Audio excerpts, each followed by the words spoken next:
Go ahead. in fiscal year 2016, also eliminating funds for vacant positions.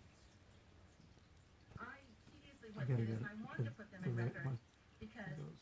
it wasn't just, let's just take a number out of the sky and let's just automatically take it. But it really was going into the details to find out why personnel was added. One amendment from the Democrat-led coalition reversed course from a recommendation that the group made just a week ago. The move today adds back $48 million to pay for school debt on behalf of local governments.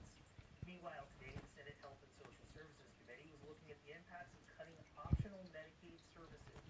The federal government does not require the state to pay for things like for Medicaid recipients to receive things like prosthetics, pediatric care, hospice, and hearing aids. Some GOP lawmakers have been pushing to look at whether or not the state should slash coverage for some of those problems, saying past cuts to optional Medicaid services have not had significant negative impacts.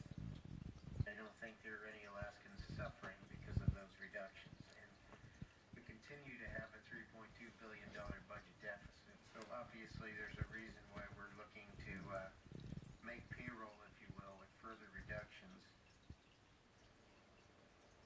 Now remember all this uncertainty right now around around Medicaid and how the state's going to keep paying for that.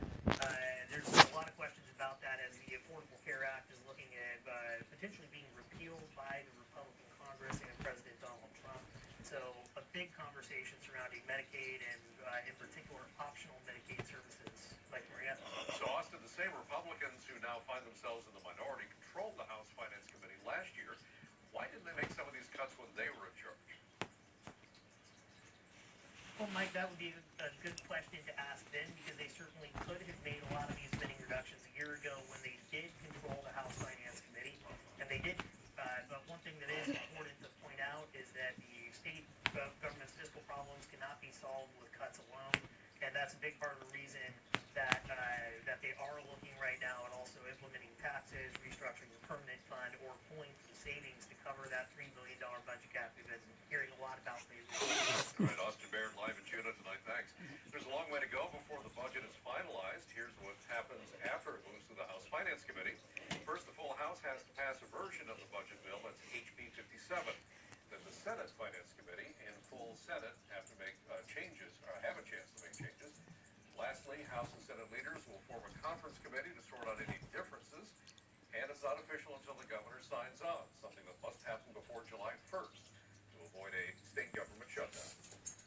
Public safety before immigration status, that was the message today from the Juneau Police Department. Police Chief Bryce Johnson shared JPD's policy on immigration in response to questions from the public.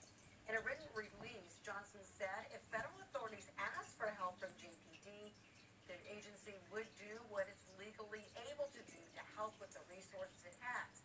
But Johnson stressed today that the number one priority for JPD is public safety and not a person's immigration status when responding to a call that has nothing to do with the immigration issue. Johnson wants to make sure witnesses who help solve crimes and victims are aware of the policy because he said, quote, "We want to assure undocumented individuals who are victims of crime that they can call us to make a police report. We don't investigate immigration status and crimes like domestic violence," end quote. So far, JPD is the only police department in Alaska to clarify its policy on immigration status. 9 people are recovering tonight after experiencing carbon monoxide poisoning in a home in Houston. While some patients from the household have been treated and released, one was flown to Seattle for treatment. And as Channel 2 Samantha Geig tells us now, had they waited any longer than they did to call for help, the situation could have been much worse. Emergency crews were called out to this house in Houston for reports of possible carbon monoxide poisoning for multiple people. But as it turns out, they had a little help before anyone arrived. Well, all may appear quiet in the neighborhood of Court Street now. That stuff I didn't realize it could be hit that quick and that easy. It was a much different picture Monday night with emergency crews responding to a report of multiple people with carbon monoxide poisoning. Once I got on scene, we actually found 6 people right away, 3 of which that were serious to critical. Jeffrey Mulholland Sr. was among 9 patients treated for carbon monoxide poisoning.